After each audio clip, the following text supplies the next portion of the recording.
The rain draped the city in a soft silver veil, turning the sidewalks into a canvas of mirrored lights, amber and red from passing cars, flickering against the gray of the afternoon. Emma Carter pulled her navy coat tighter, its frayed hem, brushing her knees as she wove through the crowd, her auburn hair clinging to her cheeks in damp, unruly strands.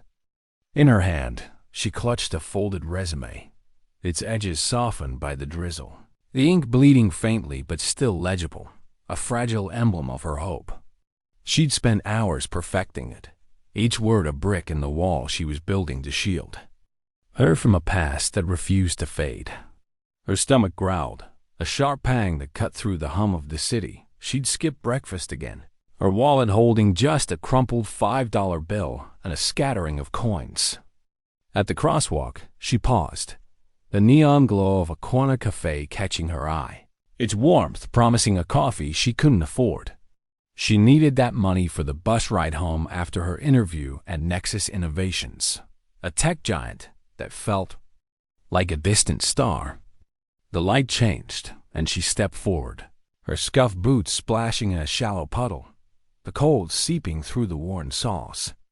That's when she saw him, a man, middle-aged, in a faded denim jacket and creased trousers, slipping on the slick pavement just outside the cafe. His brown paper bag hit the ground with a wet thud, splitting open to spill a soggy sandwich. A dented soda came onto the asphalt. He winced, clutching his elbow, his face etched with pain and a flicker of humiliation as pedestrians streamed past, their umbrellas bobbing, their eyes fixed ahead, no one pausing to glance his way. Emma's feet moved before her mind could argue, her resume still gripped tightly as she crossed the street in quick, purposeful strides. She knelt beside him, the damp pavement soaking through her jeans. "Are you okay?" she asked, her voice soft but clear, cutting through the rain's quiet rhythm. He looked up, startled, his dark hair plastered to his forehead, rain dripping from his brow, his eyes a mix of surprise and weariness. "I think so," he said, his voice rough but warm. "Just bruised my ego, mostly." She offered her hand, steadying him as he rose, his weight heavy against her for a moment before he found his balance. He brushed dirt from his knees, glancing at the ruined lunch with a faint, self-deprecating chuckle. "Well, there goes my meal." Emma's gaze lingered on the scattered food, then flicked to the cafe's glowing sign. Her stomach growled again, louder now, but she ignored it, her fingers brushing the $5 bill in her pocket. She thought of the bus, the interview, the life she was trying to rebuild, but then she saw his tired eyes, the slump in his shoulders, and something deeper stirred. Without a word, she turned and walked into the cafe, her boots leaving faint wet tracks on the tiled floor. The cashier, a bored teenager, raised an eyebrow as Emma scanned the menu, her heart racing as she calculated. A turkey sandwich and a coffee just under $5. She handed over the bill, its edges worn from her anxious grip, and waited, the warmth of the cafe a stark contrast to the chill outside. Minutes later, she emerged, the paper bag warm in her hands, the coffee's steam curling in the damp air. She approached the man, who still stood by the curb, his jacket soaked through, looking like he wasn't sure where to go next. "Here," she said, holding out the food and drink, her voice steady despite the hunger gnawing at her. He blinked, shaking his head. "No, miss, I can't take that." "You don't even know me." Emma's lips curved into a tired but genuine smile. "You need it more than I do right now." He hesitated, his fingers hovering before accepting the bag, their hands brushing briefly, his skin cold from the rain. "Why would you do this?" he asked, his voice quiet, searching, as if kindness from a stranger was a puzzle he couldn't solve. Emma's green eyes softened, catching the dim streetlight. "I've been the one on the ground," she said, her voice barely above a whisper, each word heavy with memory. "I know how it feels to be invisible, to have no one stop." A long pause hung between them, the rain's soft patter filling the silence. His expression shifted, something raw and unguarded flickering in his eyes, as if her words had touched a wound he hadn't named. "Thank you," he said, his voice thick with emotion. "What's your name?" She hesitated, her gaze drifting to the towering glass building of Nexus Innovations in the distance, its sleek facade a reminder of the interview waiting for her. "Emma," she said over her shoulder, already turning to merge into the crowd. If she'd looked back, she might have seen him watching her, a mix of gratitude and curiosity in his gaze, his hands still clutching the warm bag. Unbeknownst to her, the man was David Holt, the new CEO of Nexus Innovations, dressed in worn clothes to walk the city unnoticed, to see his company's world through the eyes of those it often ignored. Emma's steps slowed as she neared Nexus, her reflection in the glass doors showing a woman damp, determined, and carrying a past she couldn't outrun. Her stomach growled again, a hollow ache, but she pushed it aside, her focus on the interview ahead. She had no money left, no clean record, but she had her name, her resolve, and a resume that told only half her story.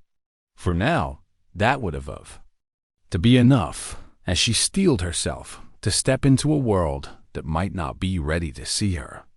The glass doors of Nexus Innovations loomed like a gateway to another world, their polished surface reflecting Emma Carter's rain-soaked figure auburn hair matted to her cheeks, navy coat clinging to her slender frame, and a smudged resume clutched tightly in her hand. She smoothed the damp strands behind her ears, her green eyes flickering with resolve and the flicker of doubt as she stepped into the lobby. The space was a stark contrast to the gray, wet streets outside. Marble floors gleamed under warm, recessed lights, and the air carried the faint aroma of fresh espresso and polished wood. Men and women in tailored suits moved with brisk confidence, their voices a low hum of purpose, while Emma's scuffed boots left faint wet marks on the pristine floor. She approached the reception desk, her heart thudding against her ribs. "Hi," she said, her voice steady despite the nervous flutter in her chest. "I'm here for a 1 p.m. interview. Emma Carter." The receptionist, a young woman with a sleek ponytail and a practiced smile, glanced at her tablet and nodded. "You're on the list. Elevator to the 22nd floor, please." Emma murmured a thank you, her fingers tightening around her resume as she crossed to the elevator.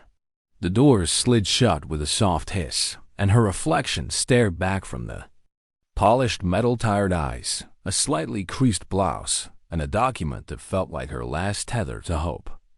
She hadn't eaten since the previous day, her final $5 spent on a stranger's lunch outside the cafe. But she pushed the hunger aside, focusing on the interview ahead. This was her chance, perhaps her only one, to rewrite the narrative of her life. The elevator chimed, and she stepped onto the 22nd floor, where plush navy carpet muffled her steps and a glass-walled waiting area held a handful of other candidates. They were polished, their portfolios gleaming on sleek phones, their laughter light and effortless. Emma felt like a smudge on their pristine canvas, her damp coat and warm boots marking her as an outsider. She sat, smoothing her resume again, its edges curling from the rain, and tried to ignore the gnawing ache in her stomach. Across the floor, behind a tinted glass wall, David Holt stood, now in a tailored charcoal suit, his earlier faded jacket replaced, but his observant eyes unchanged. He held a tablet, but his gaze was fixed on Emma, the woman who'd handed him a sandwich and coffee without knowing he was Nexus's new CEO. He hadn't expected to see her here, yet there she was, her posture straight despite the exhaustion. Etched into her frame, her kindness from the street, now a quiet fire he couldn't ignore. A voice called her name, Emma Carter, and she stood, following a woman in a sharp blazer into a conference room. 3 interviews waited. Monica. From HR, her smile warm but professional. Sarah, the tech lead, with a sharp gaze. And Barrett, from legal, his expression guarded. They began with standard questions, praising Emma's coding certifications, earned through sleepless nights in a halfway house, and her volunteer work teaching tech to underserved youth at a community center.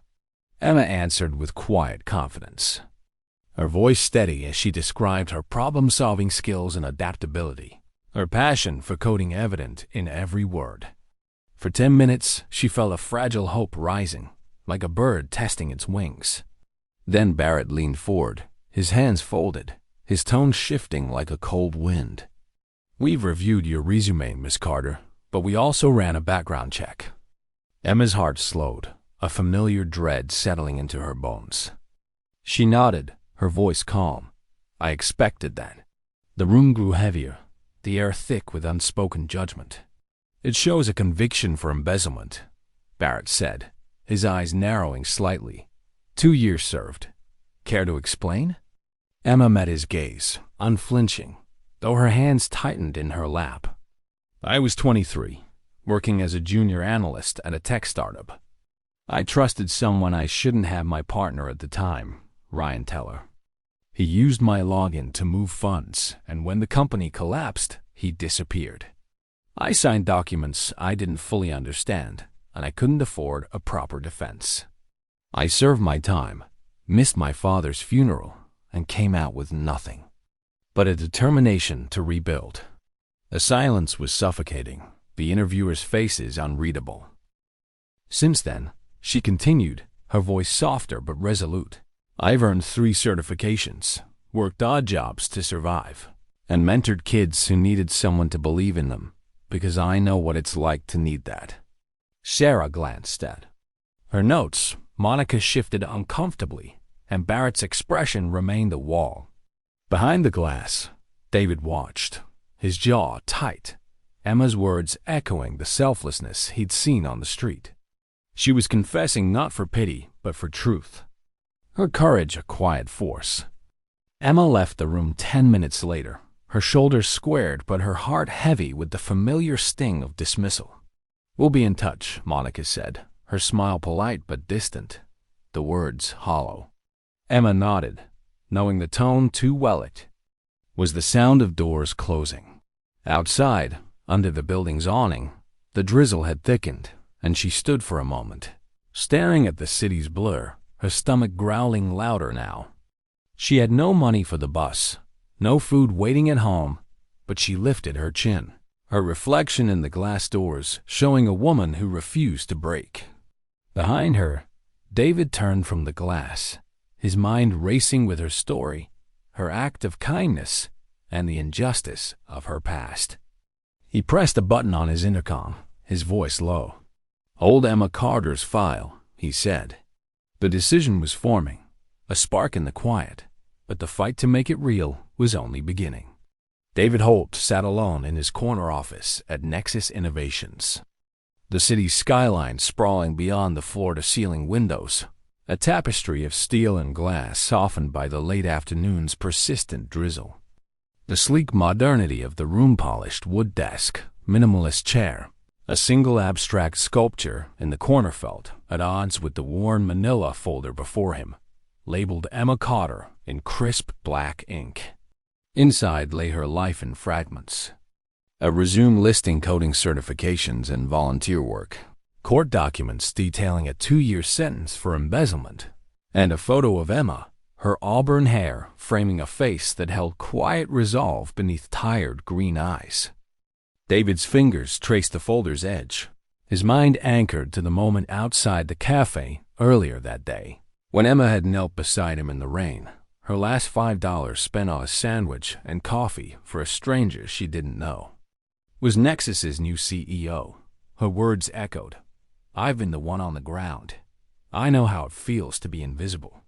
He hadn't expected to see her again, yet hours later, there she was in his company's interview room, her past laid bare before, a panel that saw only risk. Now, as he opened the folder, the details painted a story of injustice that tightened his jaw. Emma had been 23, a junior analyst at a failing tech startup, manipulated by her ex-partner, Ryan Teller, who'd used her credentials to siphon funds. the four vanishing. The court transcripts revealed a rushed trial, a public defender buried under cases, and Emma's signatures on documents she hadn't understood, her trust betrayed, her life upended. She'd served 2 years, missing her father's funeral, and emerged with nothing but a fierce determination to rebuild.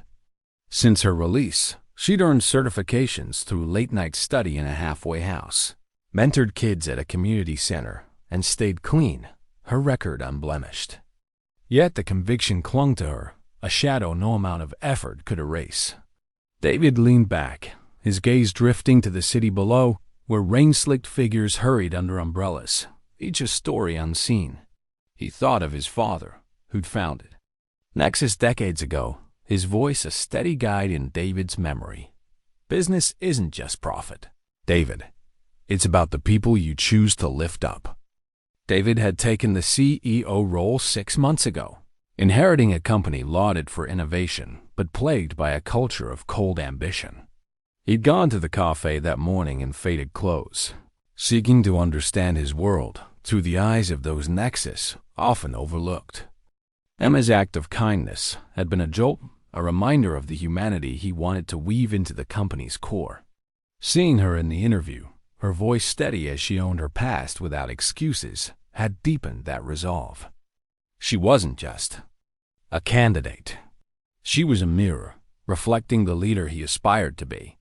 He closed the folder, his jaw tight, and reached for his phone, dialing the legal department. "This is David Holt," he said, his voice calm but edged with purpose.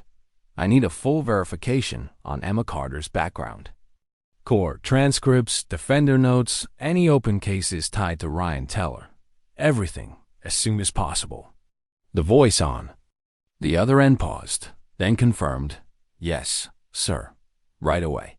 Hours later, the report arrived, a thick digital file that confirmed David's suspicions and deepened his unease. Ryan Teller had a history of fraud. 3 prior investigations dropped for lack of evidence, while Emma had been the scapegoat, her defense crumbling under an overworked system.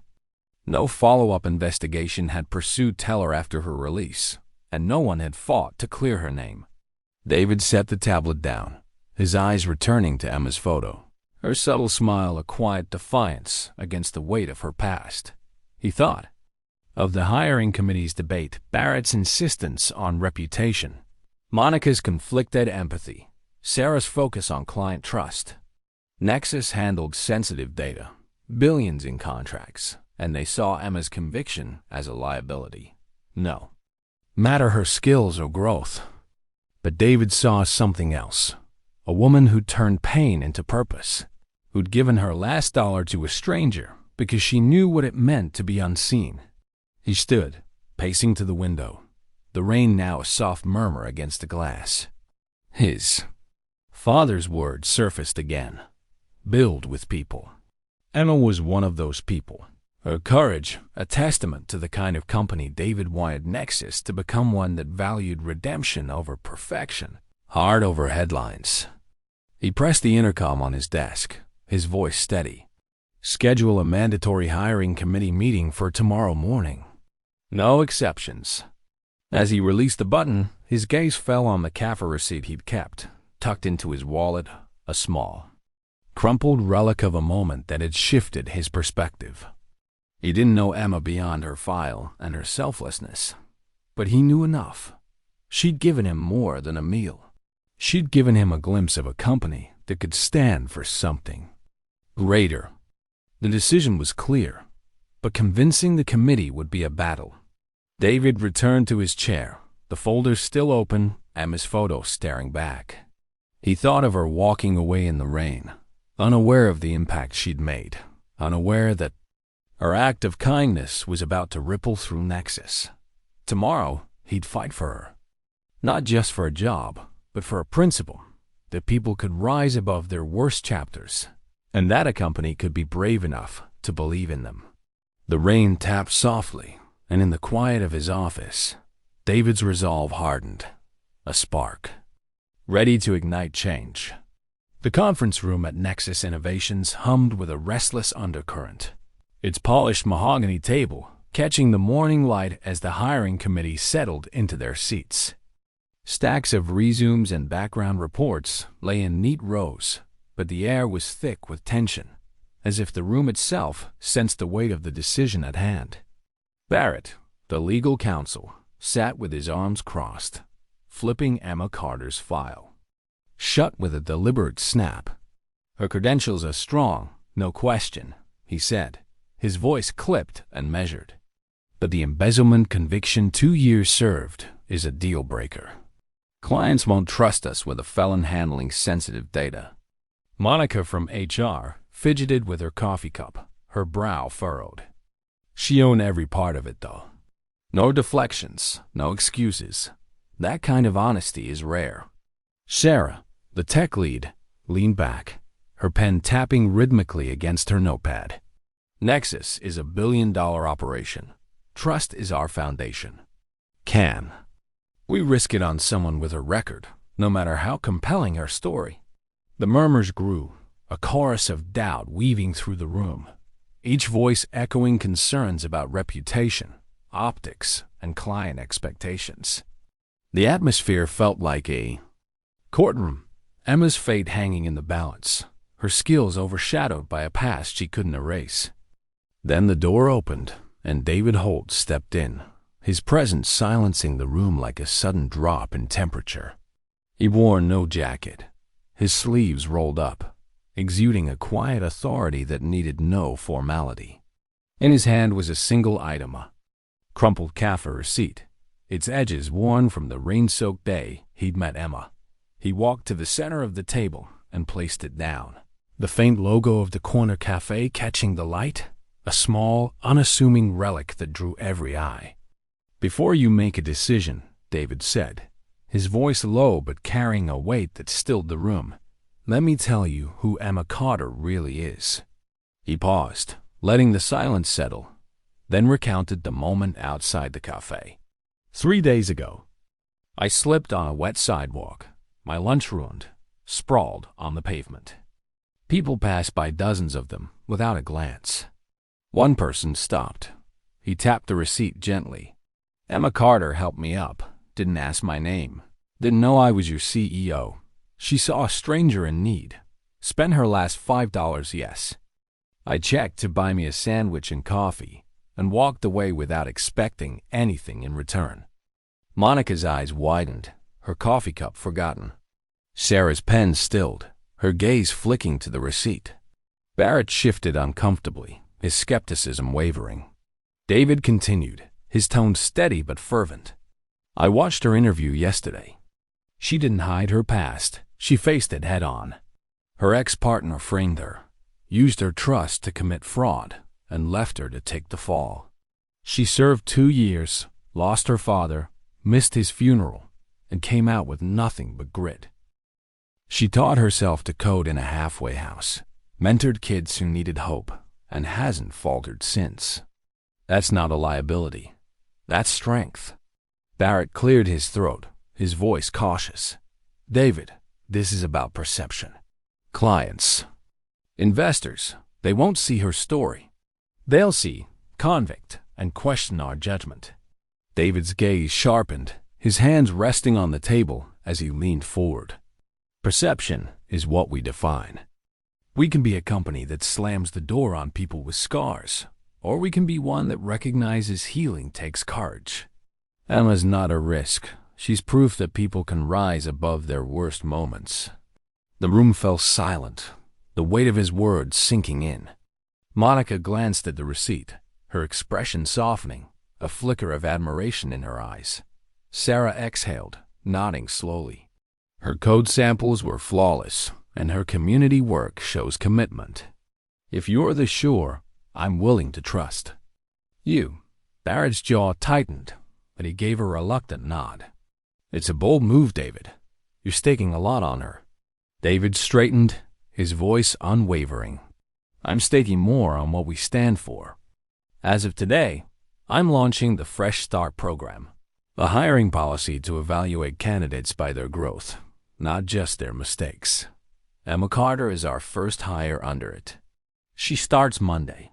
Make sure she has a desk, resources, and a fair chance. He turned to leave, pausing at the door to meet their eyes. We're not just building tech. We're building a culture that believes in people. Let's start now. The committee sat in stunned silence as he walked out, the receipt still on the table, a small symbol of a seismic shift. Hours later, in her cramped apartment, Emma's phone buzzed, the screen lighting up with an unknown number. She answered, her heart pounding, her fingers trembling as she gripped the phone. "Miss Carter, this is Monica from Nexus Innovations," the voice said, warm but professional. "We'd like to offer you the position of junior developer." Emma's breath caught, her vision blurring with unshed tears. "Really?" she whispered, disbelief warring with a spark of hope. Monica's tone softened. "Really? Welcome to the team, Emma."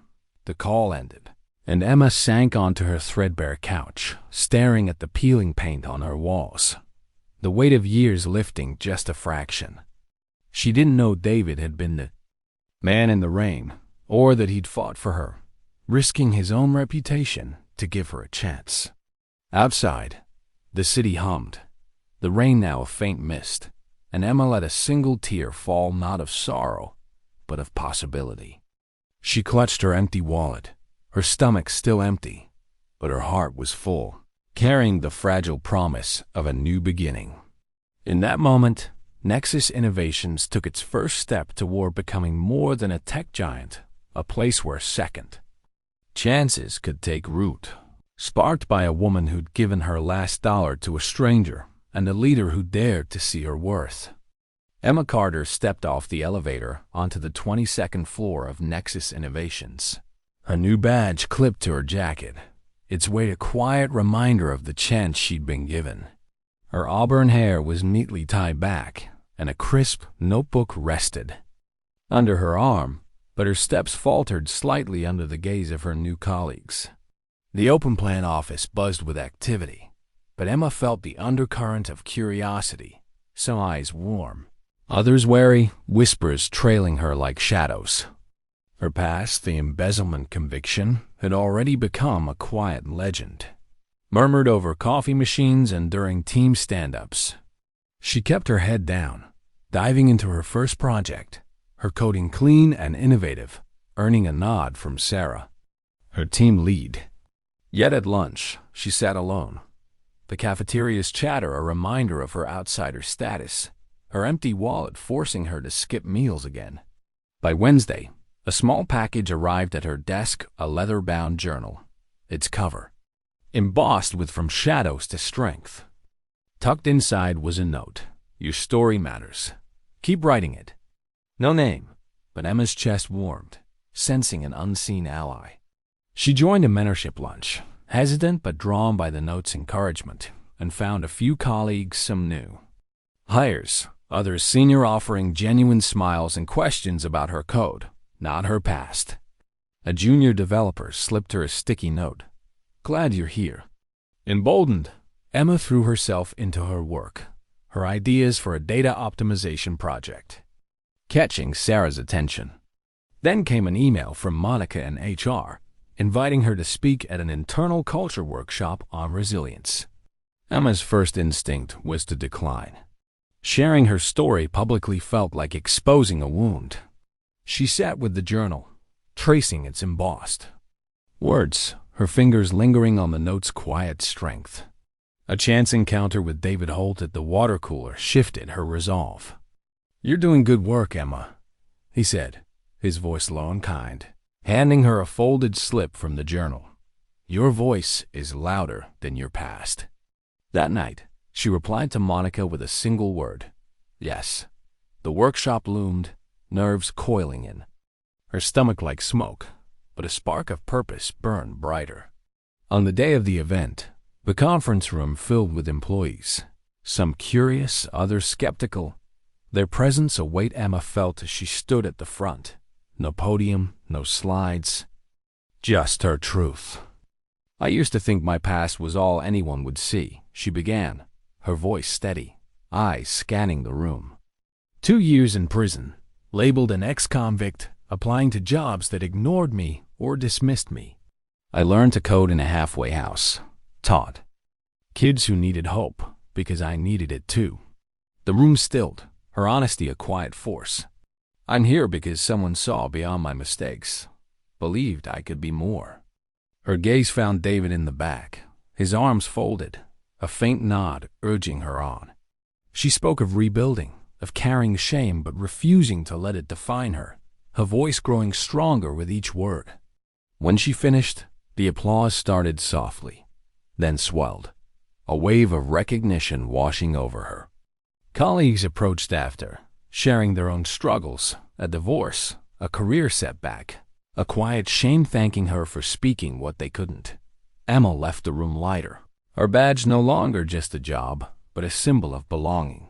The journal stayed on her desk, its pages filling with notes, not just code, but ideas for mentoring others with similar pasts. Nexus began to feel less like a workplace and more like a space where she could breathe, her conviction a chapter, not the whole story. David watched from a distance, his role in her hiring still unknown to her. But her impact was undeniable. Colleagues collaborated more openly, inspired by her courage. Emma didn't yet know how her presence was reshaping Nexus's heart, but as she walked back to her desk, the whispers felt less like judgment and more like curiosity, the first threads of connection weaving her into the company's fabric. 6 months after her first day at Nexus Innovations, Emma Carter stood backstage at an industry conference, her heart pounding as the host's voice echoed through the auditorium. Please welcome Emma Carter, the voice behind Nexus's Fresh Start program. The banner overhead read Faces of Cultural Transformation, building companies that forgive and flourish.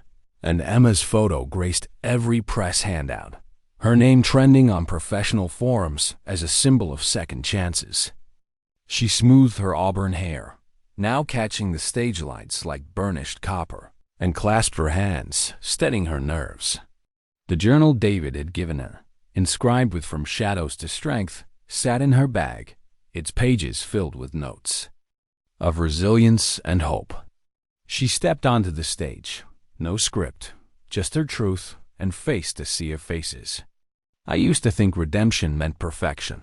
She began, her voice clear, carrying a quiet power. That to erase a mistake, you had to be flawless. I was wrong. I spent 2 years in prison, labeled an ex-convict, turned away from countless jobs.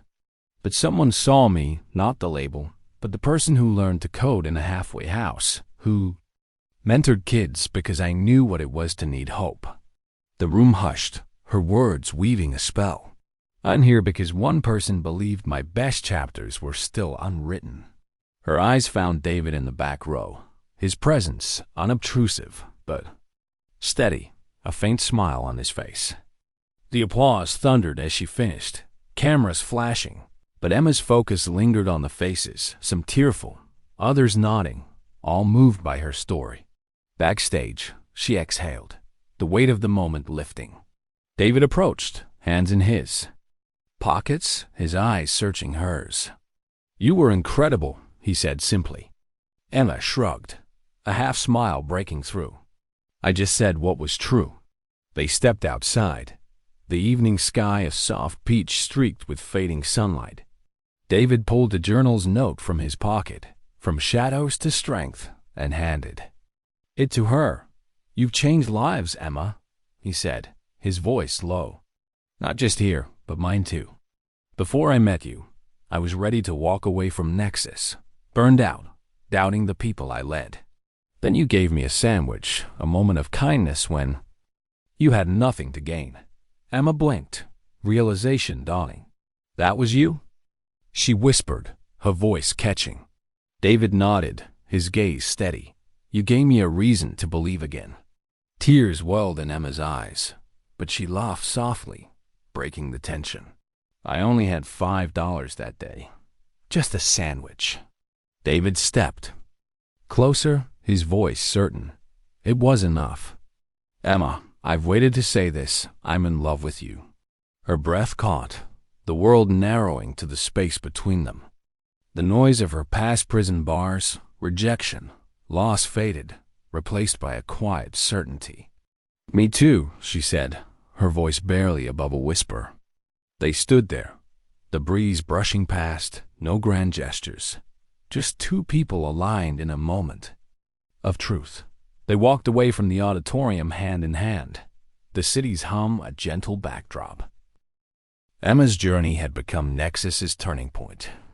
The Fresh Start program expanding, hiring others with scars but shining potential.